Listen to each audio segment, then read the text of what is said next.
Chapter 19, we're going to take a look at some basics of geometry.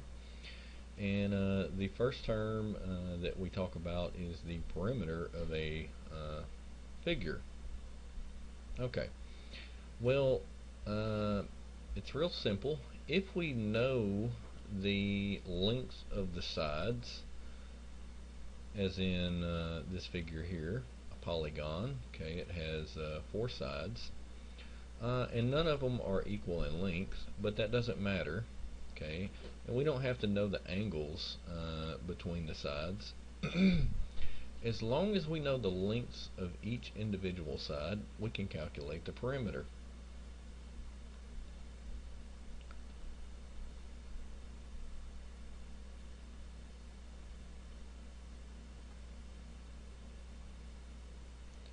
So, the perimeter can simply be written as the sum of all sides, or in a more common everyday language type definition, the distance around the shape. Okay. Um, with the example 1, we are given four sides, and so to calculate the perimeter, we simply add 11 plus 12 plus 19 plus 15. Okay. Alright, so 12 plus 9, let's see, let me try to do this in my head. 9 and 1 would give me 10, plus 2 would give me 12, plus 5 would give me 17. So I keep the 1's. I carry the tens place, which is a 1, so 1 plus 1 plus 1 plus 1 would be 4, and then the 1 that I carried would give me 57. And each of these numbers had units of inches, and so 57 would also have units of inches. So if we were to start in one corner of the object and walk along the sides of this particular shape, right on top of the line, then by the time we've reached our starting point, we've traveled all the way around the shape, then we would have traveled 15 or 57 inches. Okay. The next term that comes up in reference to shapes, you could call them characteristics, the perimeter of a shape, or the area of a shape. And the area is the amount of surface that is enclosed by the sides.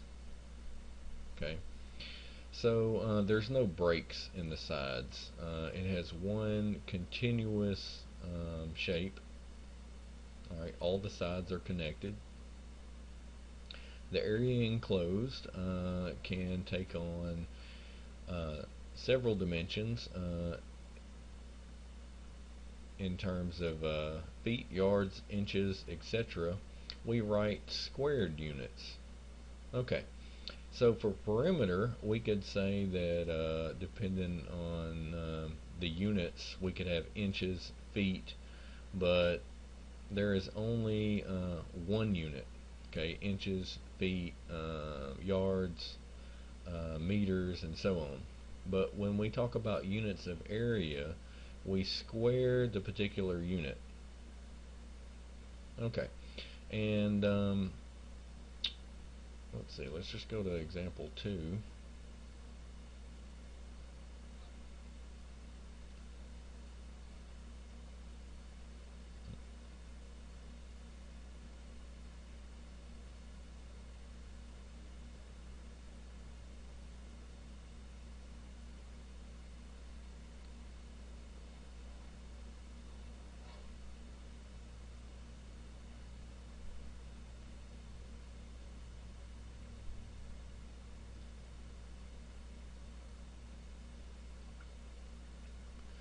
So with example 2, it says distinguish between area and perimeter. The figure shows a rectangular court. Okay. So the court will have a wood floor. Which measure would be used in finding the amount of wood needed? Well, with flooring, we have to fill a space within the boundaries of the floor. And so with filling the space, we are looking to calculate the area of the floor. Okay. And this is what you usually buy flooring in, feet squared. Okay. And that's exactly the units used for our rectangle. The dimensions are measured in feet by feet. Okay, a strip of tape will be placed around the court. Which measure would be used in finding the amount of tape needed? Well, that would be the perimeter.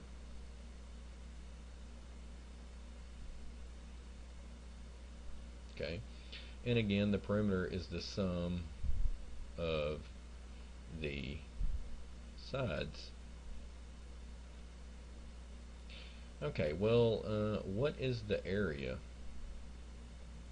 One way you could look at the area is to say, let's take a more simple shape. Let's say we have a rectangle.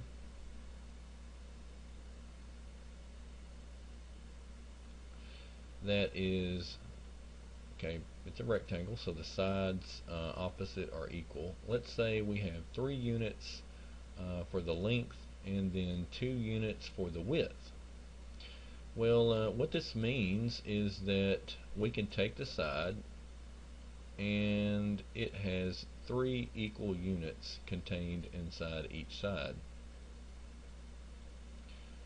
So with respect to the length, we can divide the shape up into 3 divisions lengthwise, and then in terms of the width, we can divide this dimension up into 2, so there's 2 equal units, and so we can divide the entire shape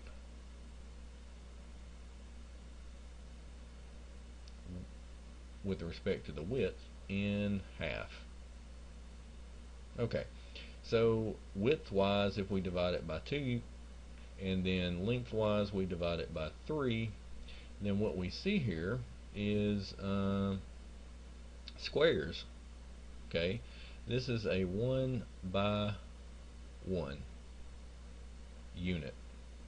Okay, 1 unit in length, 1 unit in width, and each one of these is 1 by 1. Okay, so how many units of space have we divided our shape up into? Well, that would be 1, 2, 3, 4, 5, 6. Alright, so in other words, a simple way to calculate the surface contained inside of the perimeter is to simply take the length in terms of a rectangle, the length, and multiply it by the width.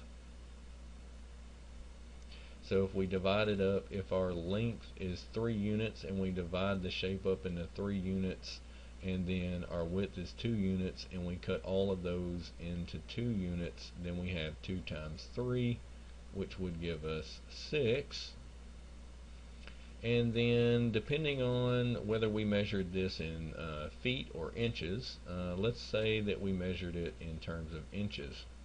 So this is 3 inches and this is 2 inches. Then each one of these individual squares would be 1 by 1 inch. Okay, 1 inch by 1 inch.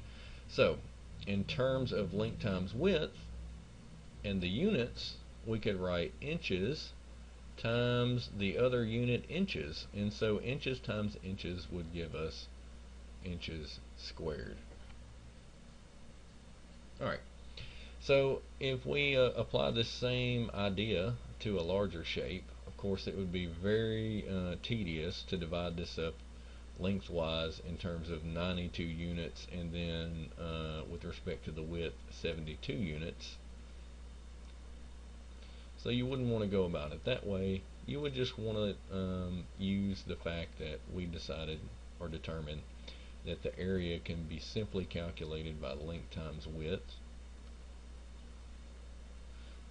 or in terms of a rectangle, you multiply the two adjacent dimensions, 72 times 92. It doesn't really matter which one you call length and width, but 72 times 92, what would that give us? I'll pull up my calculator and I type 72 by 92. I get 6,624.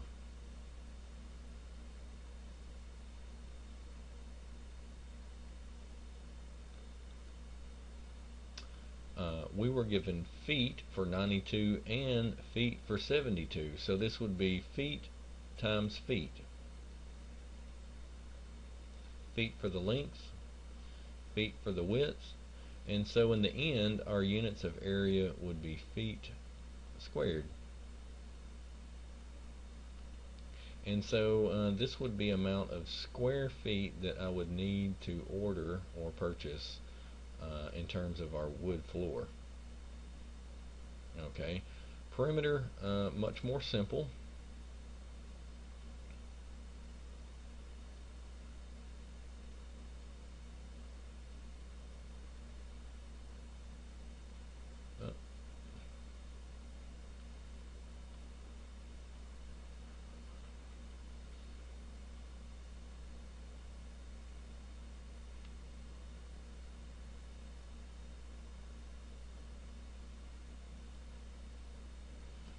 Alright, the perimeter is the sum of the sides, and so what you need to realize about a rectangle is that if this vertical side is 92 feet, then the side directly opposite of it is also 92 feet.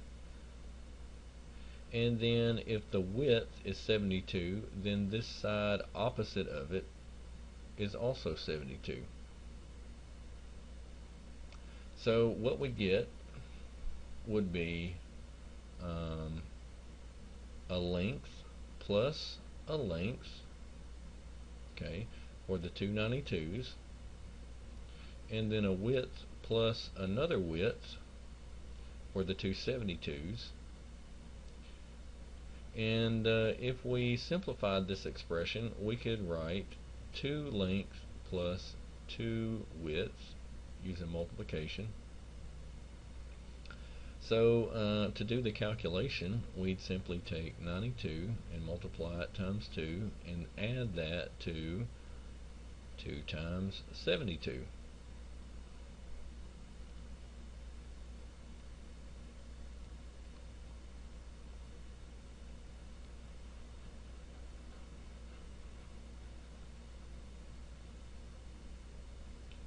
Alright, so what does that give us? 2 times 92 plus 2 times 72, 328.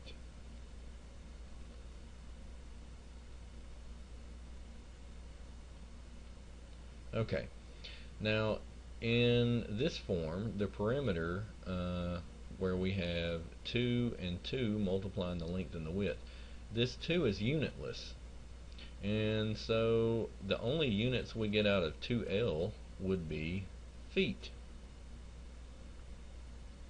I want to put a plus sign there.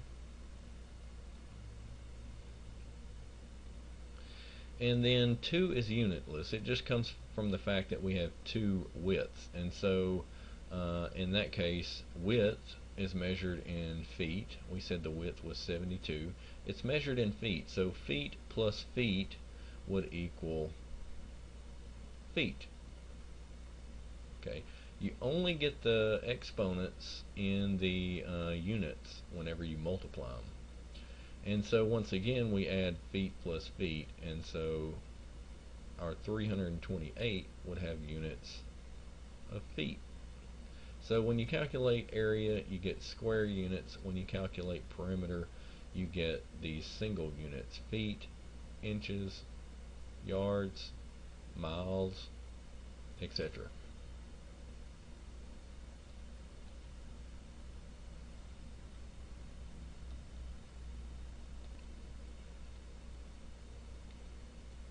Okay, so what about our next shape, a circle?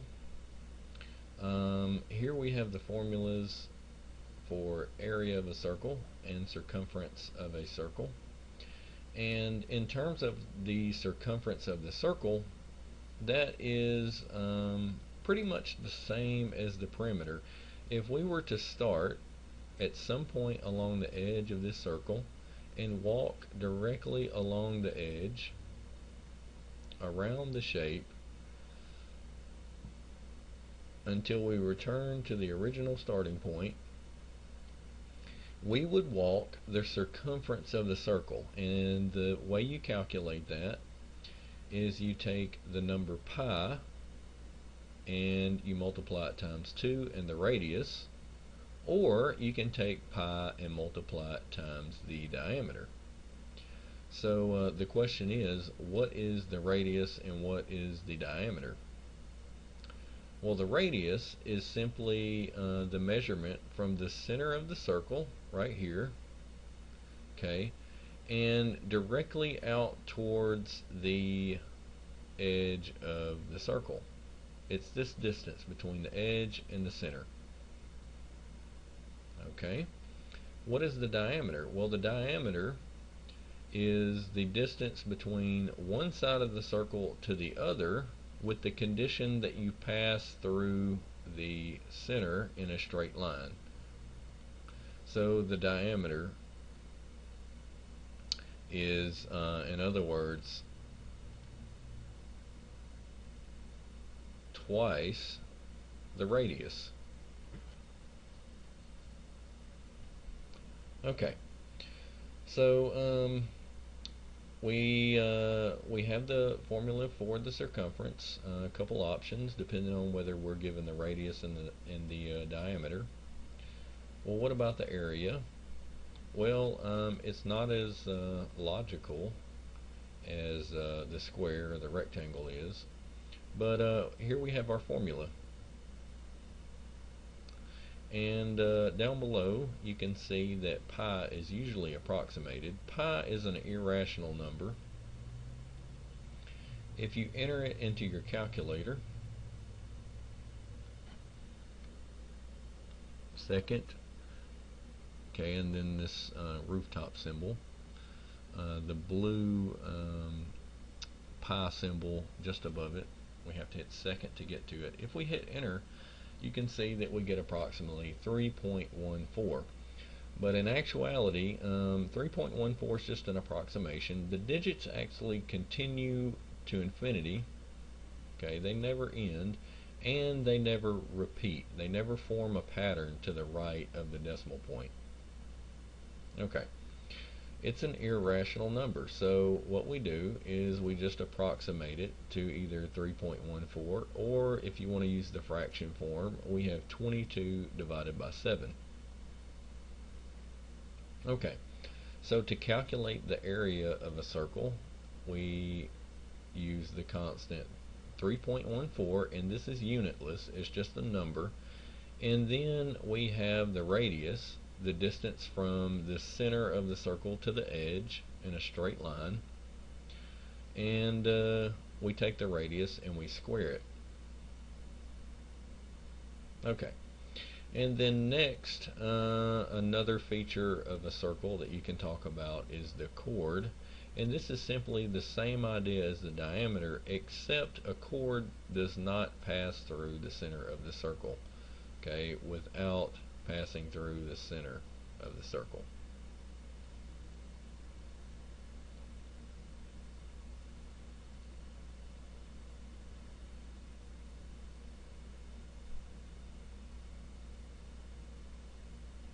So with example 3, we would just want to use these letters to identify the different features of this circle. And so we're asked to name the radius, or name a radius. Well, there's several radii. We have this one. This segment is a radius.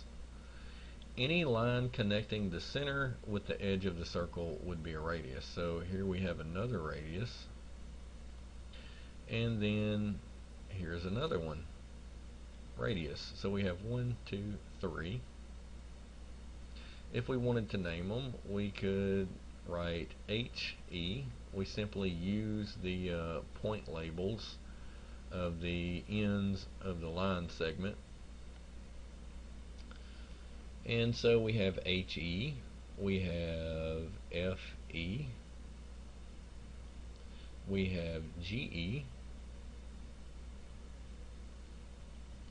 and then if you wanted to, it would be the equivalent line segment, but we could, it doesn't matter what order you write the letters in. We could write EH, okay, we could write EF, and we're simply reversing the letters of the first 3 line segments that we came up with, and then EG. So any of these would be a great way to name one of the radii of this circle. Alright, well, what about a diameter?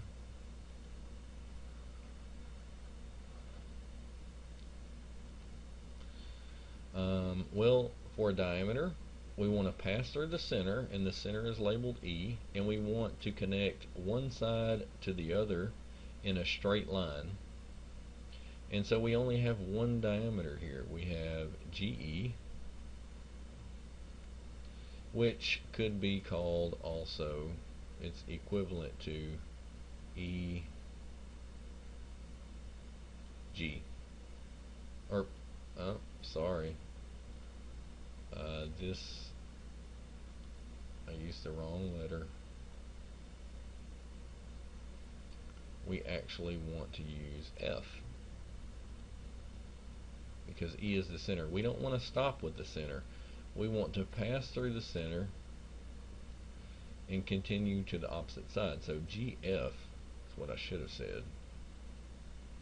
Or we can write FG. Okay, what about a chord? Well, a chord is simply a line that connects opposite sides, or the 2 edges. Well, actually, we don't have 2 edges, but one edge to another point on the edge, but doesn't pass through the center of the circle. So this line segment here would be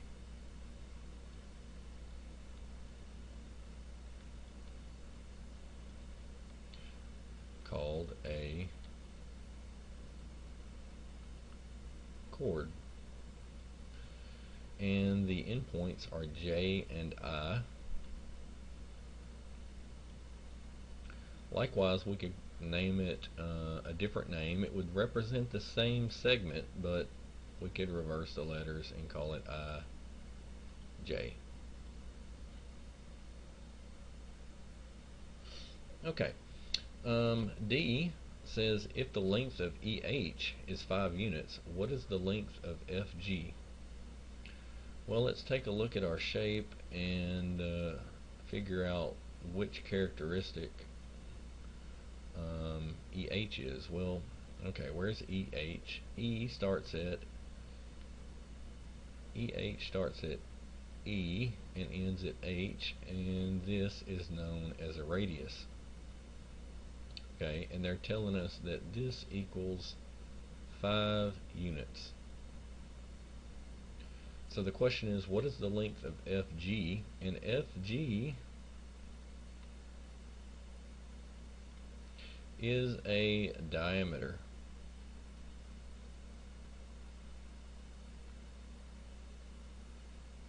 Okay, and a diameter is simply constructed with 2 radii. Okay, if you look back at A, we named GE here, and EF or FE, whichever one you want to call it, both of these were radii, and together GE and EF construct the diameter. So in other words, FG is 2 times 5. 5 units is equal to 10, okay, because the diameter, d, equals 2 times the radius, 2 times 5, 10 units.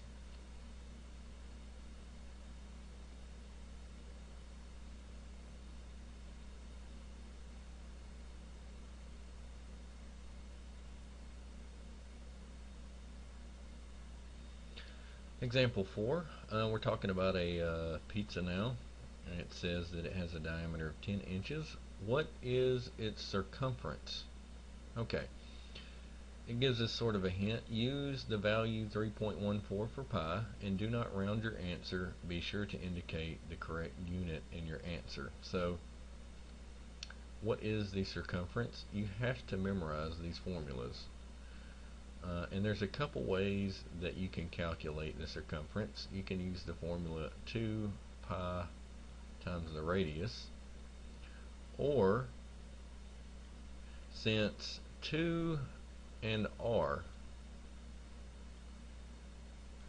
since 2 times r is equal to the diameter, then we can rewrite this formula as simply pi times d, the diameter, which in this case is definitely more convenient, since we were given the diameter is 10 inches, and so we take the 10 we were given and place it inside of our formula pi d.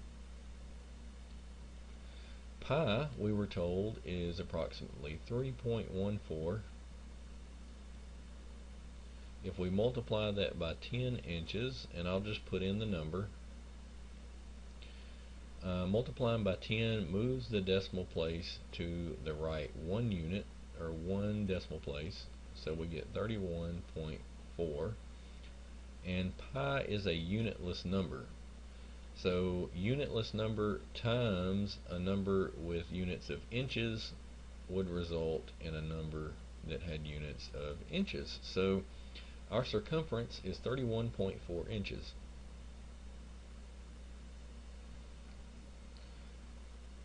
Okay, example 5, circumference and area of a circle. Find the area and circumference of a circle with radius 3 yards.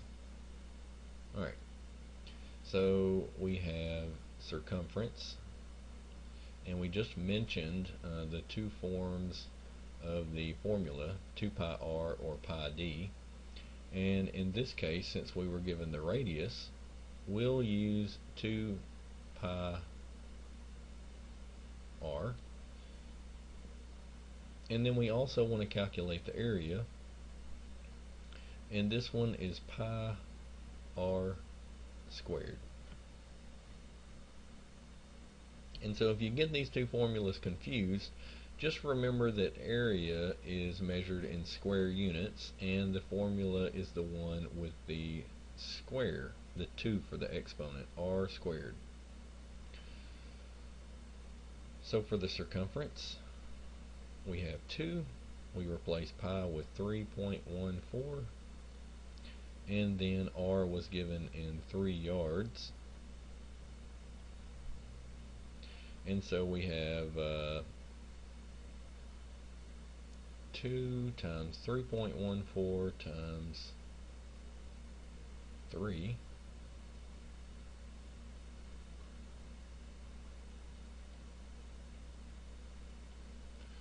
okay, 2 times 3 times 3.14, and it doesn't matter because all of this is multiplication.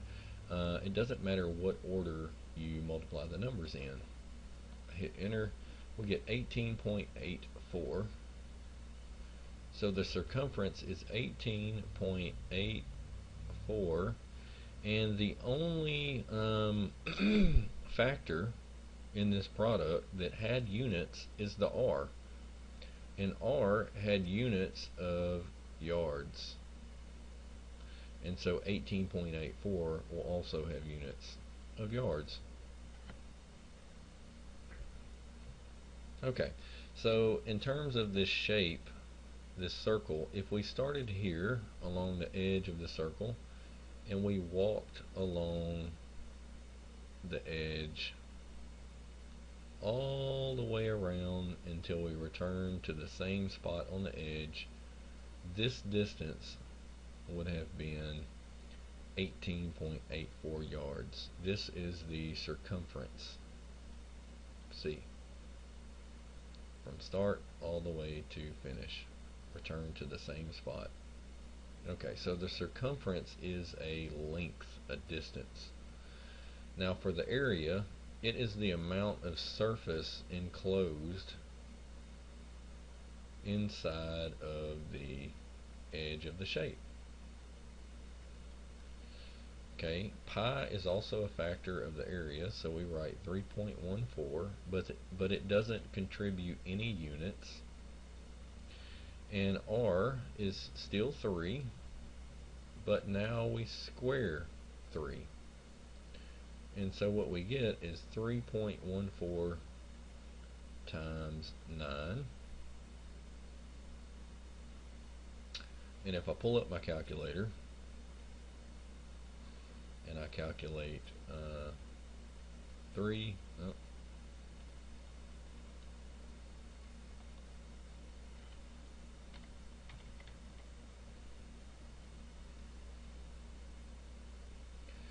alright, so I had to clear some space out for my calculator, but if I calculate 3.14 times 9,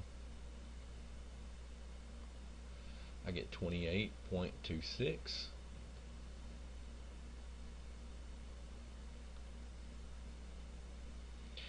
And remember, I get square units, and so the area is based off of the radius, and the radius itself has units of yards, and so for area I would write yards squared. Okay, and that is simply how much space is contained within the circle.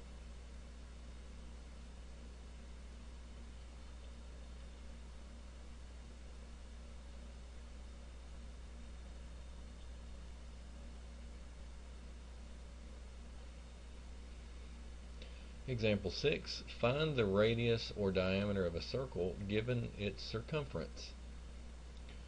Okay, so this is going to be pretty much impossible if you do not memorize the formulas for circumference and area. In this case, we don't really need to know the area formula, but they give us their circumference and they tell us it's 84.78 feet. So when we use this formula for this problem, we replace this C with 84.78. It instructs us to use 3.14 in the place of pi. And then we don't know the radius. We want to solve for the radius. Okay, so just like all of the other equations that we've solved up to this point, we have our variable, it's in one place, it's being multiplied by these two numbers, 2 and 3.14. To get the r by itself, or to solve for r, we take each side of the equal sign and divide by the numbers that are multiplying the variable.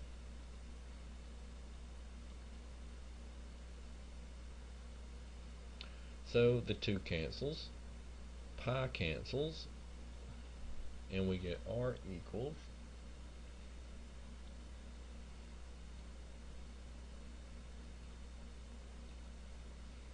84.78 divided by, and now we want to divide 84 by the 2 and the 3.14, so it's probably a good idea to put parentheses around these two numbers on the bottom.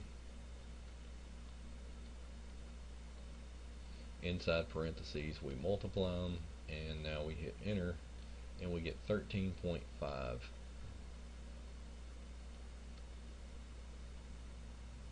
Oh, hold on, let me double check that. 13.5, yeah.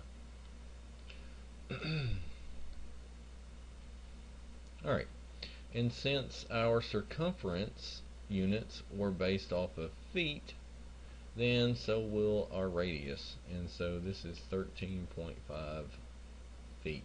So in the end of these geometry problems, don't forget to put units on your number if you were given units for the dimensions of the shape.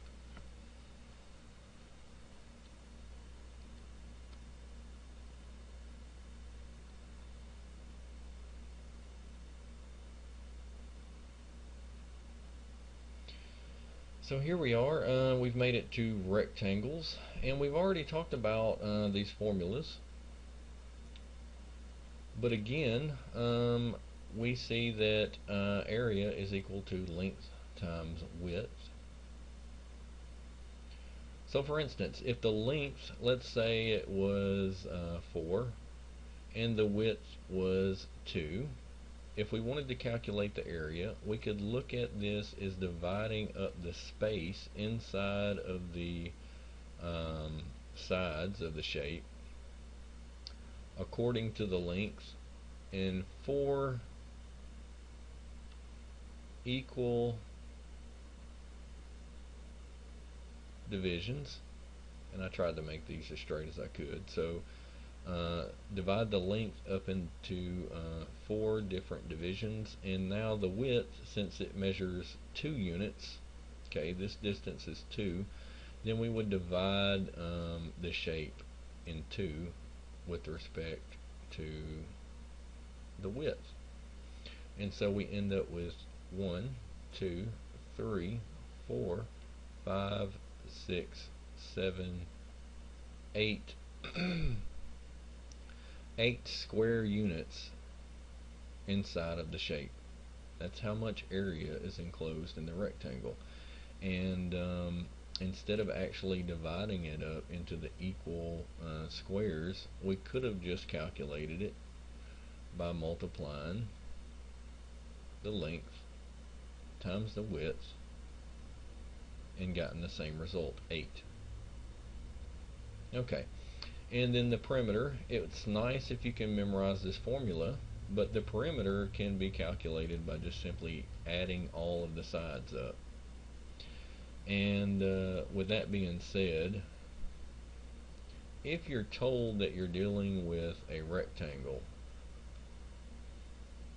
it is important to realize that if this bottom side is the length, then the side opposite of it, the one on the top, is also going to be the same dimension, the length.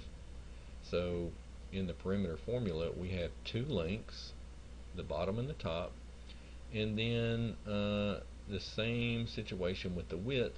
If the right side is the width, then this left side will also be double units long. So we have 2 widths, and therefore we have 2 times W in the perimeter formula. Okay, and you need to remember this in the case of working a problem that involves a rectangle.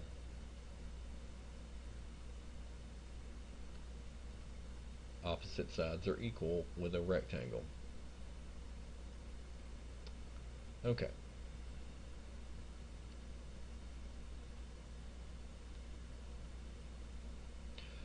And this note here is just pointing out that a square is sort of a special case of a rectangle where all of the sides are equal. And so to calculate the perimeter of a square, since all of the sides are equal and there's 4 sides, we could say the perimeter, P, of a square equals 4 times S, meaning the length of the side, 4 times the side.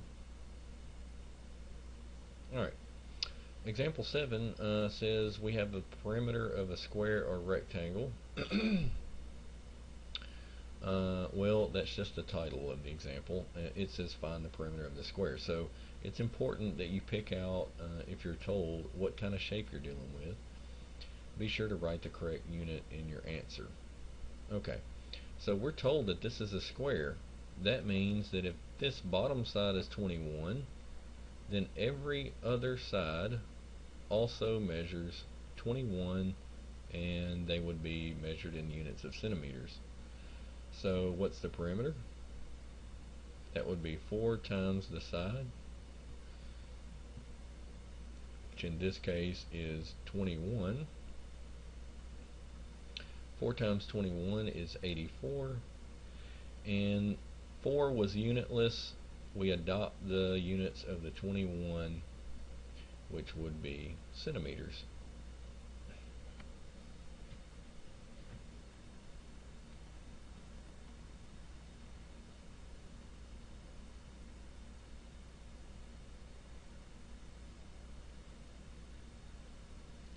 Okay, 8, we want the area of a square or a rectangle, and in this case we're dealing with a rectangle because the adjacent sides and these sides are adjacent.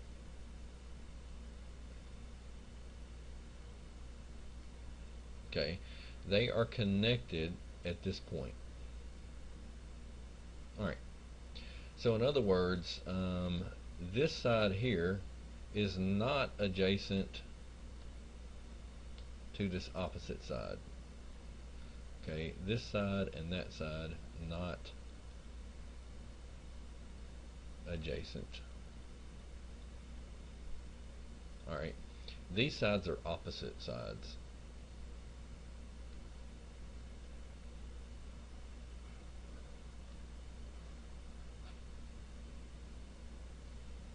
So how do we find the area?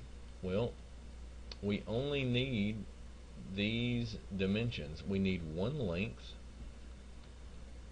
and we need one width, and we take those two different dimensions and we multiply them. Area equals length times width,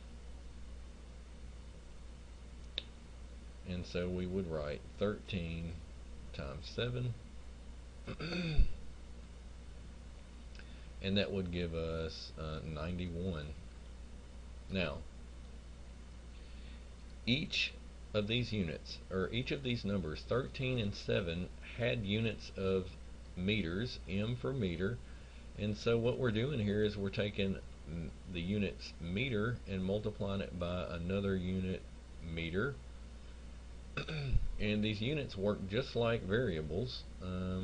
We would say we have meters squared. Okay, so if we had repeated multiplication of the same variable, we'd write it with the exponent with the number of times that variable appeared. Well, in this case we're just dealing with units. This is meters multiplied by itself, so we write meters squared. Or we could say square meters is this expression here, meters with the exponent of 2.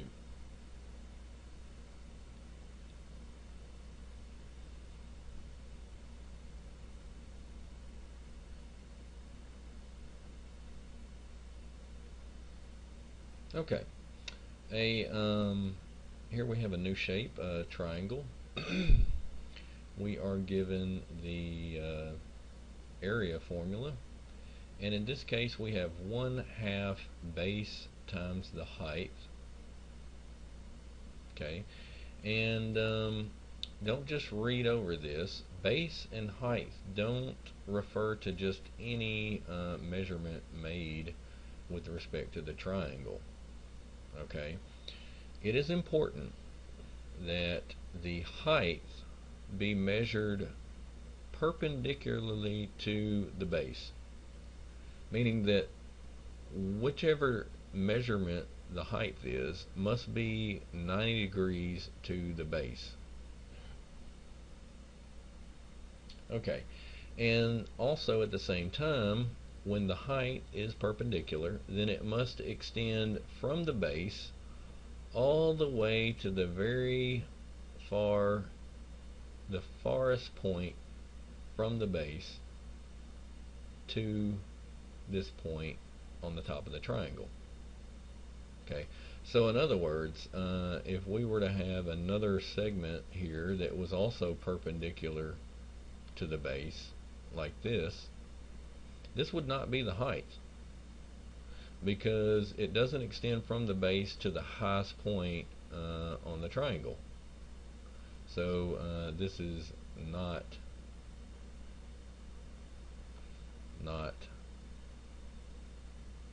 height.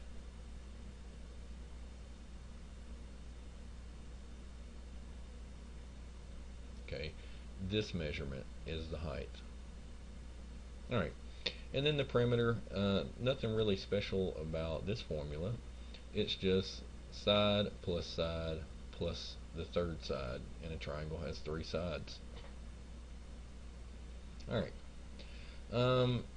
if you want to sort of make sense of this formula, then you can imagine having a rectangle, as we just talked about. Okay, four sides. Sides that are opposite are equal, and so what we have here is a length and a length on the top, and we're including the dashed lines here. And so these dashed lines and then the left and bottom side of the triangle form a rectangle. Okay, we have a length on top, length on the bottom, a width on the sides. And now if we take our rectangle and we form the diagonal of the triangle by connecting two opposite corners of the rectangle, then we've formed this triangle here. Okay, and at the same time we've cut the rectangle in half. We've cut the space contained inside the rectangle in half. And so if we want to calculate the area of a triangle, a sub t, then we can simply write the area of the rectangle and then take that quantity and divide it by 2. And if we enter in the area of the rectangle, length times width, and divide by 2, it looks identical as far as its structure to the formula we were given for the area, half times base and height. And all we're really doing is renaming the length and width of our rectangle. Instead of length and width, we could go back and label this as height on the left and then the base on the bottom. And in that case, we just simply get the area formula at the top of the page. So with example 9, what's the area of this triangle?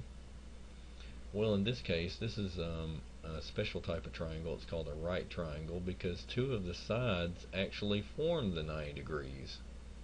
Okay, we don't have to have an extra measurement for the height. If we consider 7 to be the base, then this side does form 90 degrees with the base, and it also extends to the farthest point on the triangle away from the base. Okay, all the way up here to the tippy top. And so we could refer to the 24 yards as the height, h. So once you've picked out your base and your height correctly, you simply say the area of the triangle equals 1/2 base times height, or 1/2 in this case 7 times 24. If we combine the half and the 24, if we multiply these and we skip over the 7, 24 is even, so half of 24 would give us a 12.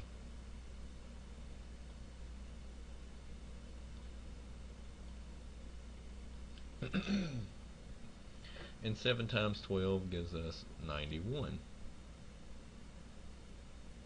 Alright, now for the units, well, we measured area. And area is always measured in square units.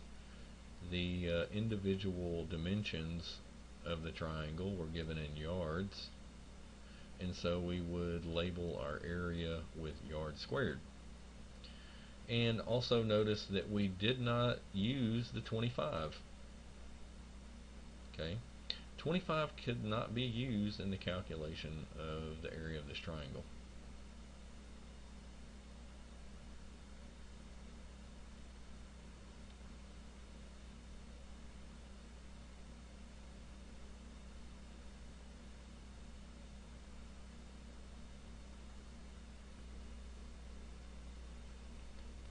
Okay, the next page, we pick it up talking about similar shapes.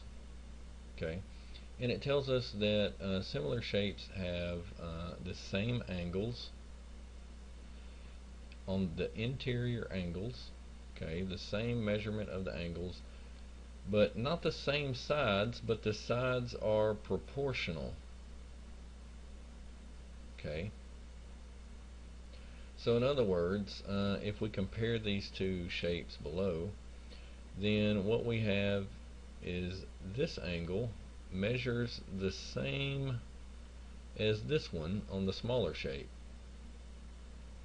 and then this lower right angle measures the same, and I'll mark it with 2 arcs. This one has a different number of arcs because it may not be equal to this one up at the top. But this angle here would be similar to, or the same measure as, this lower right angle for the smaller shape. So these are similar. Okay, this one's smaller, it's just simply been scaled down. And it's sort of analogous to the fractions that we talked about earlier. If we take a fraction 6 over or 4 over 16, then we could scale down this fraction. Okay, we simply divide the numerator and denominator by the same number. So if I want to cut these numbers in half, then I divide 4 by 2 and I get 2, and then 16 by 2 and I get 8. Okay, but see, these are the same number, 4 over 16 and 2 over 8, so these are equivalent fractions, but as far as the shapes go, we just say that they're similar. Okay, this one has been scaled down to a smaller size, but the angles are the same. Now, what does it want us to do with this? Well, once you've checked out the angles, at this point they're going to want us to find the length of x, and one of the sides has a missing length, this larger one, x. Okay, and so what we're going to do is we're going to create a proportion out of the sides. We're going to say big side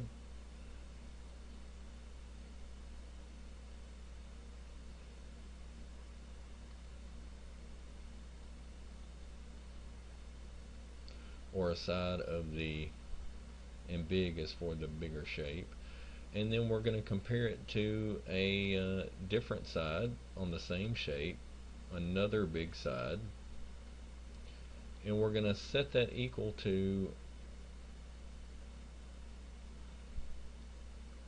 the similar side on the smaller shape,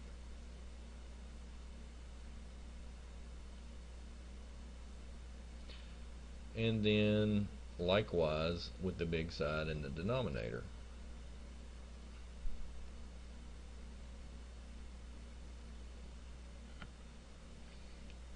Okay, so you might not know exactly what I'm talking about at the moment, but what we need to do is just put in numbers, okay, and that will definitely make it more clear. Okay, the first side that we can, on the big shape that we can start out with, is x. Okay, and if you compare the two shapes, then x is similar to the top left side, the 2.5. And so for the big side ratio, the big shape, if we put x in the numerator, then this side that it's similar to on the smaller shape needs to also go in the numerator. So I would write 2.5 here. I couldn't use, if I write x over here for this ratio, I cannot use any other side on the other ratio. I can't use 4, 4.5, 3.5. I have to use the side on the smaller shape that is similar to the x side.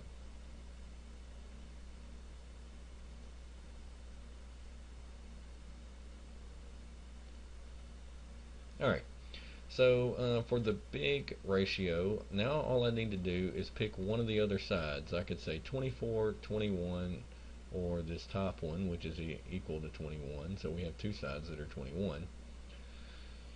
So I have to pick one of these. Okay, let's go with the 24.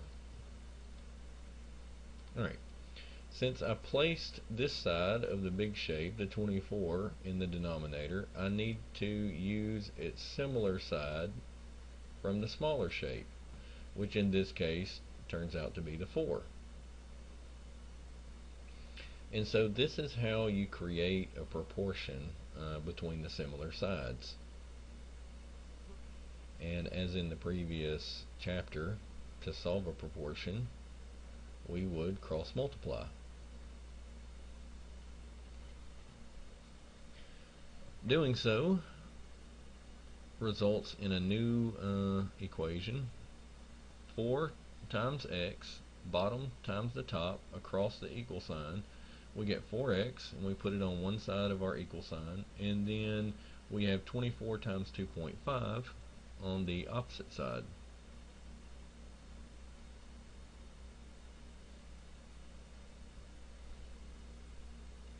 .5 times 24 would be 60.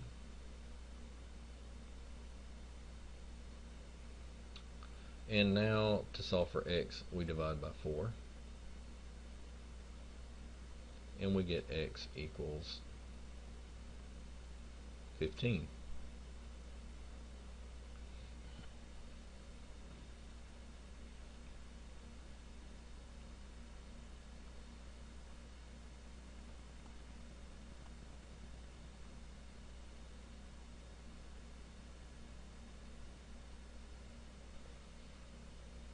Okay, here we have two triangles, and they're formed by two straight lines that intersect.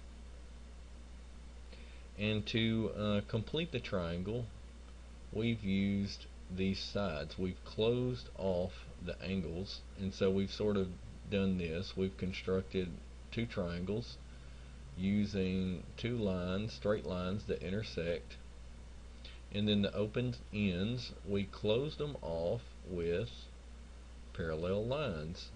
And so this is one way to construct similar triangles. In other words, these triangles have identical interior angles. This angle is equivalent to this one, and then this sharper one is equivalent to this particular angle. So if the angles are equal, and this box in the corner of these two sides, the box indicates that these sides meet at 90 degrees. So this one's 90 as well as this one. Okay, so we want to make proportions out of these sides, x, 6, 2, and 2.5.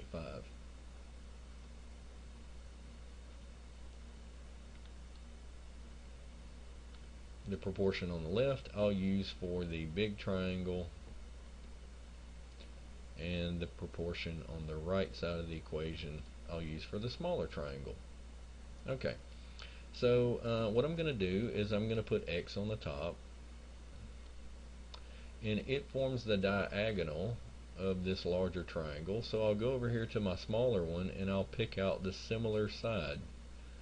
So the similar side to x would be the 2.5. They're both diagonals, and if I put x on the top of the big ratio, then I need to put 2.5 on the top of the small one.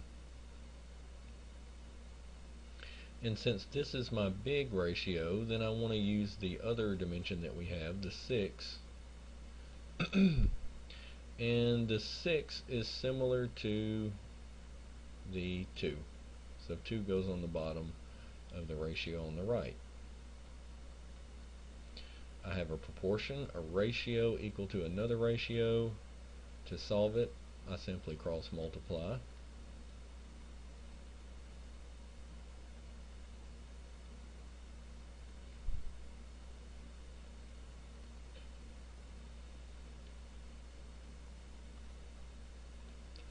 And 6 times 2.5 would be 12, and 0.5 of 6, or 2 times 6 is 12.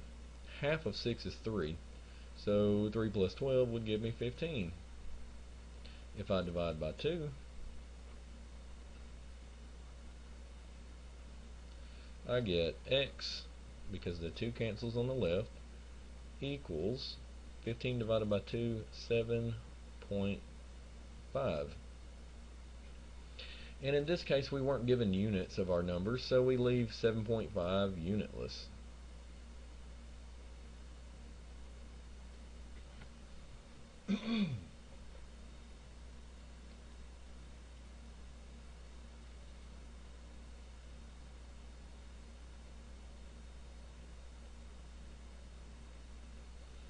So proportions are more than just some type of equation that we solve in algebra.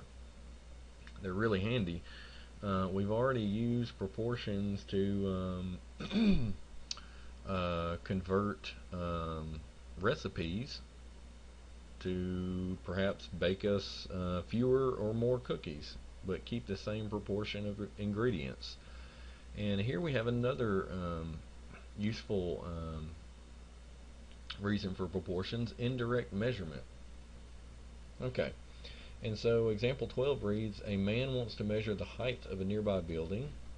He places a 10-foot pole in the shadow of the building. Okay, so he takes this pole here and he positions it just right in the shadow of the building, to where the pole is exactly covered by the shadow. So this pole reaches to the very top of the angle of the shadow. Okay. If he moved it too far over here to the left, then the shadow of the pole would show up past the edge of the shadow of the building. Okay, so he didn't do that. He lined it up just perfectly. And he did it to where we have similar triangles. We have this smaller triangle here. Okay, this triangle on the tip of the shadow.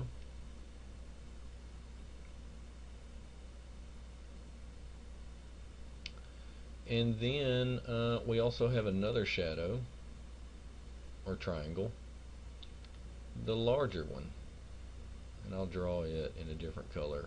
Draw it in red. Here is another triangle. And so with these geometry problems, we're trying to pick out similar shapes. And in this case, we have a small triangle shaded in black and then a larger one outlined in red. And we can use this to calculate the height of the building because we know the height of the pole. They told us it was a 10-foot pole. Okay. But that's not all the information that we need. We still need to know the height of the pole. But what we'll do at this point is we'll enter in some dimensions. So for pole, I'll write 10. And if we keep reading, they tell us that the total length of the building shadow is 190 feet. So from the tip of the shadow to the edge of the building is 190. And notice that we're given feet for the shadow and then feet for the pole. Okay, then it says the distance from the pole to the tip of the shadow is 6.5. So from here to the edge of the shadow is 6.5. So we have a small triangle that has dimensions of 6.5 and 10, and then we have a larger triangle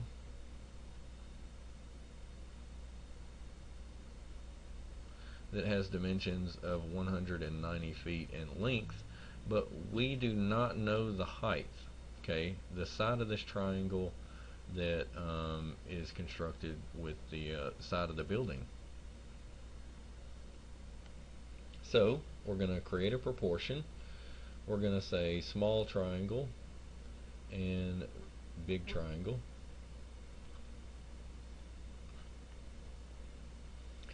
We will place the height of the small triangle on top and the width on the bottom. And so, following the same design for the ratio of the big triangle, we use the height on the top, x, and the width 190 on the bottom. Cross multiplying gives us 10 times 190, and so all we have to do is take 190 and add a 0 to it. So we get 1900 on one side, 10 times 190, and then on the opposite side we have 6.5 x. Simple equation, just one step. If we want to solve for x, we divide by 6.5.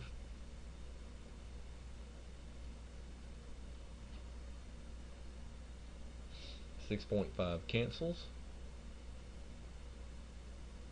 and on the next line I can write x by itself equals, and let's see, 1900. You'll have to excuse the writing over the top of the calculator. 1900 divided by 6.5, enter, and we get 292.3. 292. I'll just round it. Instead of writing 0.3, I'll just write 292. And this would be measured in feet. Okay, so if you're given a problem like this, you want to try to pick out similar shapes, like I did with the small and the larger triangle.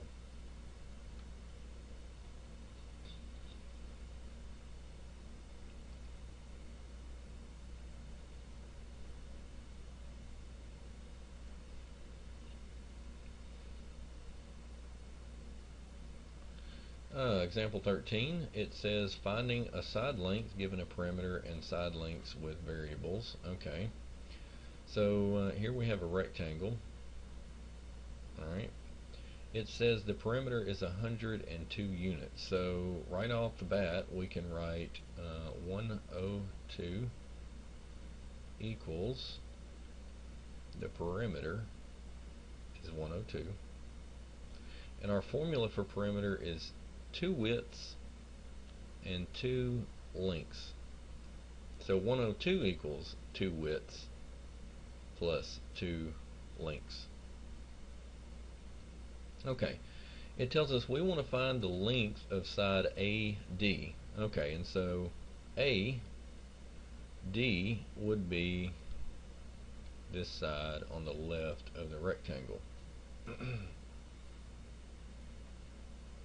Alright, so now what we do is we acknowledge that, well, we are given some information about the sides, and what I'll do is I'll label this side DC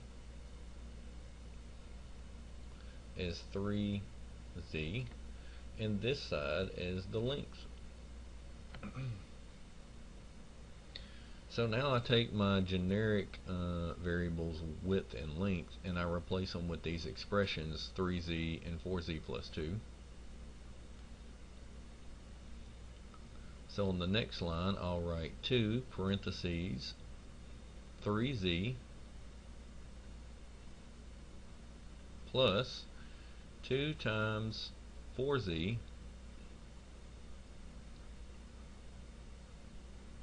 plus 2.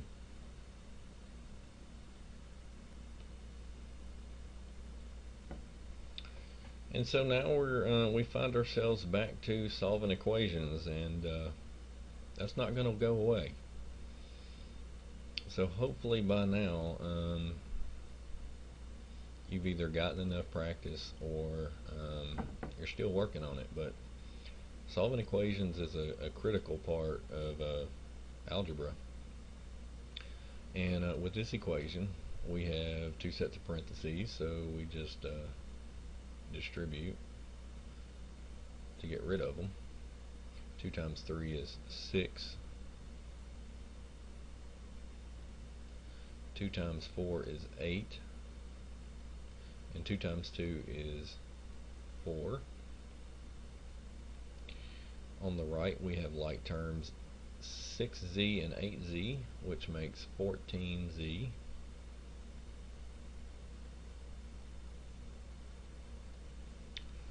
And now to get the z by itself, we subtract 4 from both sides.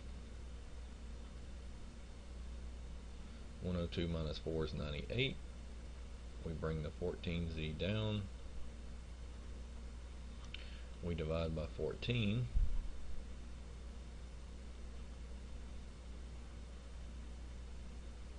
Z's by itself on the right side, and let's see, 98 divided by 14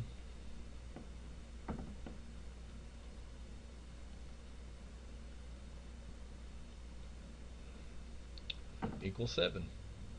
Nice whole number. Okay, well, this actually isn't the answer. Okay, we want to find the length of the side AD, which is scribbled out in red here, and this side doesn't equal z exactly. The length equals 4z plus 2. So we have a little more work to do. We have to take the 7 that we found and place it inside this expression for the length and perform the calculations. 4 times 7 is 28. We add 2, we get 30. Okay, and they didn't give us any real units, they just said units, and so for 30 we could just write units off to the side. They didn't give us feet or inches or anything like that. But our final answer would be 30.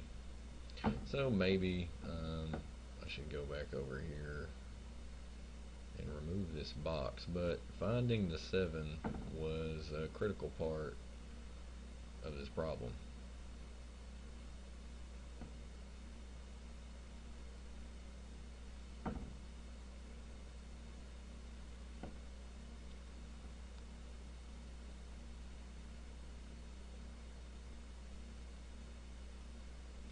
Alright, example 14 reads, the perimeter of a rectangular garden is 352 feet. If the length of the garden is 93 feet, what is the garden's width? Okay, we recall our formula for the perimeter. 2 lengths plus 2 widths. Since we are dealing with a rectangle, okay, this is a perimeter for a rectangle, it'll pop up again and again in intro algebra, intermediate algebra, college algebra, so you might as well do your best to memorize it now. But being told the perimeter is 352, we can replace the p in this formula with the number 352.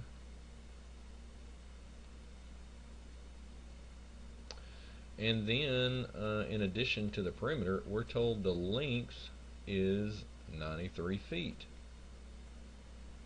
And so the L in the formula is replaced with a 93. And so now we have an equation that only has one variable, and that's exactly what we want to find. We want to find the width. Alright, so we replace the variables in the formula with what we know.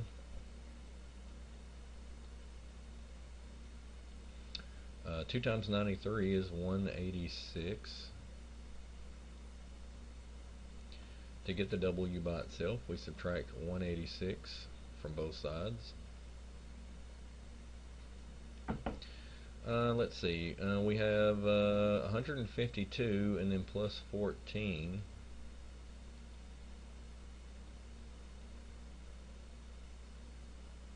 So we get 166, and now the 186 on the right canceled. We bring down the 2W, and to solve for W, we divide by 2.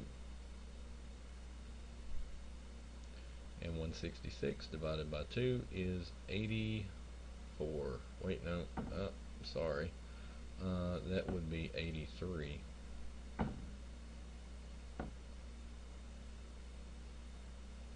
W equals 83.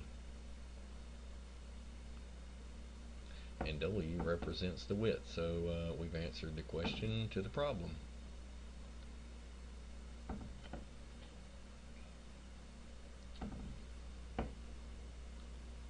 So for the final page of our chapter, we show you what it means to have parallel lines and perpendicular lines, which I've already mentioned perpendicular. Parallel lines are analogous to railroad tracks. They never cross. Okay, the two lines, these are two parallel lines, and they are at the same exact angle. They head in exactly the same direction. So if I carry these, if I extended these further out past the edge of the page, all the way out to infinity, I could extend them as far as I wanted to, and they would never cross. Okay, like railroad tracks. Now, perpendicular lines cross, but not only do they cross to meet at 90-degree angles, and so a 90-degree angle is sort of like the angle that the walls meet in a particular room.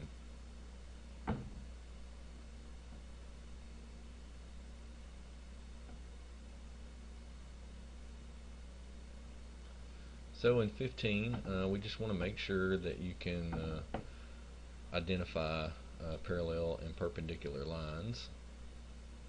And so in this picture on the far left, we are given these two lines. They are different lengths, but they're both perfectly flat. Okay, so these are parallel lines. They're pointed in the same exact direction. Okay, here are two more lines, and they cross. Okay, but these angles are different. Okay, this angle is smaller than this bigger one.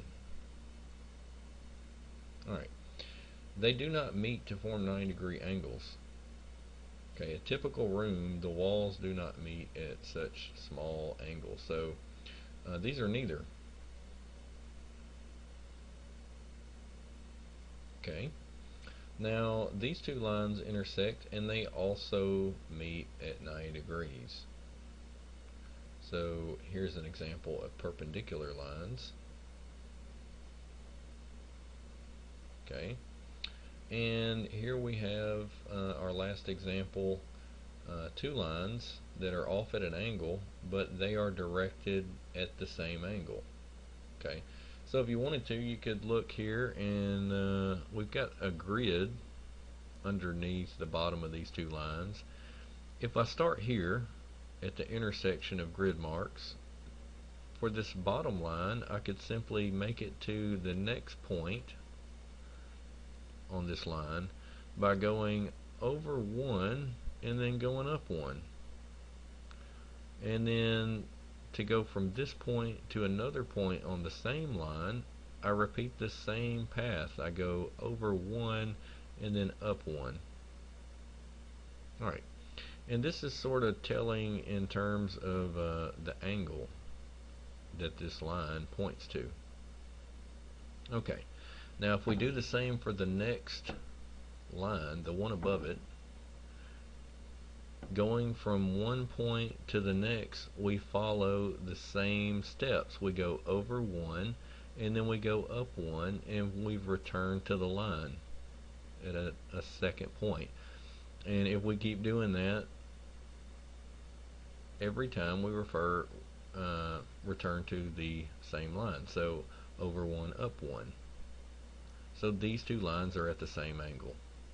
Alright, and you don't really need to analyze it that closely.